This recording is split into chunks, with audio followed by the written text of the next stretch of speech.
Avatar Meher బాబా ఆధ్యాత్మిక విషయాలు. ప్రేమ ఒక అనంత శక్తి అన్నారు అవతార్ మెహర్ బాబా. మెహర్ బాబా దృష్టిలో ప్రేమ కేవలం ఒక భావోద్వేగం కాదు, అది ఒక పరివర్తన శక్తి. నిజమైన ప్రేమకు ఎదురు లేదు, ఎందుకంటే అది అహం లేని చోట పుడుతుంది అన్నారు బాబా. ప్రేమ పంచే కొద్దీ పెరుగుతుంది.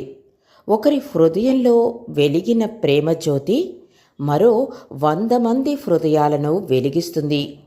ఈ క్రమంలో అది ఒక సామూహిక శక్తిగా మారి సమాజంలోని కఠినత్వాన్ని కరిగించే సామర్థ్యాన్ని పొందుతుంది. నిజమైన ప్రేమకు ఎదురు లేదు. ప్రేమ స్పర్శ తగిలినప్పుడు మనిషి పాత స్వభావం చనిపోయి కొత్త స్వభావం పుడుతుంది. అంటే స్వార్థం పోయి త్యాగం వస్తుంది, విడదీయడం పోయి కలపడం మొదలవుతుంది. చివరకు ఆ ప్రేమ ప్రతి ఒక్కరిని దైవత్వంతో ఏకం చేస్తుంది.